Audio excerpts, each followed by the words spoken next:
Hi విబాస్. Pakistan పైన India యుద్ధం ప్రకటించింది. మరి పాకిస్తాన్తో యుద్ధం చేసి ఇండియా గెలుస్తుందంటే 100% కాదు, 1000% గెలిచి తీరుతుంది.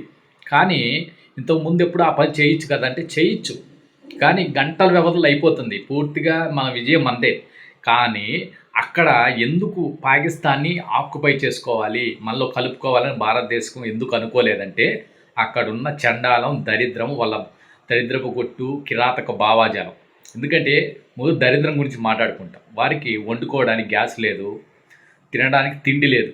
ఇప్పుడు తాజాగా అక్కడున్న దరిద్రులు, టెర్రరిస్టులు వాళ్ళకి మన గడ్డపైకి వచ్చి ఈ బాంబులు పెంచి అమాయకులు చంపారు కదా. దాంతో నీళ్లు కూడా వాళ్ళ చేతులారా మన మన భారతదేశం నుండి పారే సింధు జలాలని బంద్ చేసుకున్నారు.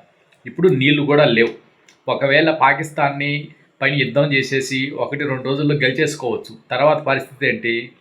అక్కడ సామాన్యమైన ప్రజల్ని ఇంకా మనమే పరిపాలించాలి. ఎందుకంటే ఆ నాయకత్వాన్ని పూర్తిగా మనం టెర్మినేట్ చేసేస్తాం.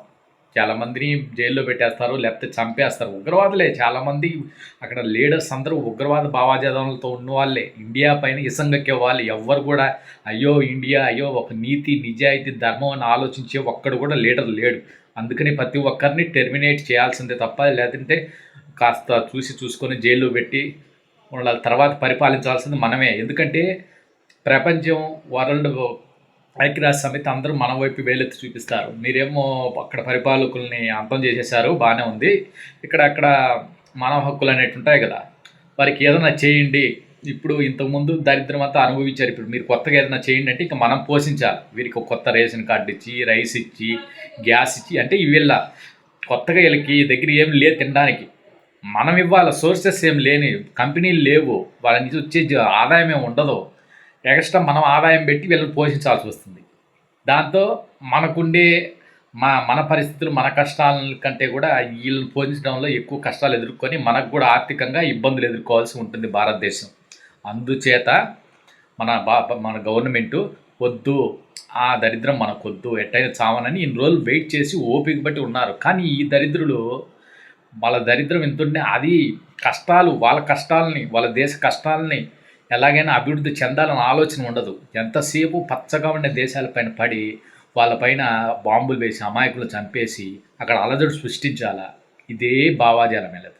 సో వీరికి పోని అనుకుందాం, వీళ్ళకి మనం పెంచి పోషిస్తాం, తర్వాత ఆక్యుపై చేసుకొని ఆ లీడర్స్ అందరిని అరెస్ట్ చేసి చంపేసి తర్వాత వీళ్ళని పెంచి పోషిస్తాం. కానీ వీరిలో టెర్రరిజం భావాజాలం ఎక్కడి నుంచో ఉంది. వీళ్ళని మన సన్మార్గంలో పెట్టలేం. ఎందుకంటే వాళ్ళ గురువుల ఆదేశాలు దాటి బయటికి రారు. అంటే అక్కడ ఉండే టెర్రరిస్ట్ గురువులు ఉంటారు కదా, వీళ్ళ గురువుల ఆదేశాలు ఎప్పుడు వీరికి నూరు పోస్తూ ఉంటారు. ఎందుకు చంపాలి చంపాలి చంపాలి, ఇవే వాళ్ళు నూరు పోసేది. అందుచేత వీళ్ళు మారరు. వీళ్ళకి ఎన్ని రోజులు మనము పెంచి పోషించినా కానీ, ఒక పాముకి 10 ఏళ్ళు పాలిచ్చి పెంచి పోషించండి, అది ఏదో ఒక రోజు తోక దొక్కితే అయ్యో నా యజమాని అని చూడదు, కసక్కని కాటేస్తుంది. అలాంటి భావాజాలం ఈ పాకిస్తాన్లో ఉండే చాలామంది మెజారిటీ ప్రజలది. ఏమన్నా కొద్దో గొప్ప మంచి వాళ్ళు ఉండొచ్చు బహుశా. అలాంటి భావాజాలం ఉన్న వ్యక్తుల్ని మన భారతదేశం భరించలేదు. రేపు అలాంటి దేశాన్ని మనము యునైట్ చేసుకున్నా కూడా రేపు చాలా ప్రాబ్లమ్స్ ఫేస్ చేయాల్సి ఉంటుంది. ఇంకా అందుచేత ఇండియా ఎన్ని రోజులు వెయిట్ చేసింది. అందుచేత ఇంకా యుద్ధం చెయ్యొచ్చు బహుశా. ఎక్కడెక్కడ వీరికి సోర్సెస్ ఉన్నాయి, ఇలాంటి వారికి ఇన్కమ్ సోర్సెస్, ఉగ్రవాద సమస్యలు ఎక్కడ ఉన్నాయి, వీరికి సపోర్ట్ చూసే వాళ్ళు ఎవరు, వీళ్ళందరినీ వేరేసి తర్వాత వార్నింగ్ ఇచ్చేసి మీరే పరిపాలించుకోండి అని వదిలేసి రావచ్చు బహుశా.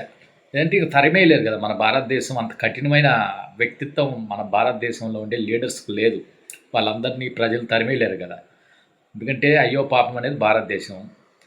ఇలాంటి వారి మనలాంటి అయ్యో పాపం అనే మన దేశంపైనే ఇలాంటి వారు మనందరినీ నలపాలి, చంపాలని దురుద్దేశం ఉన్న దేశాలు ఈ పాక్ ఇలాంటివి.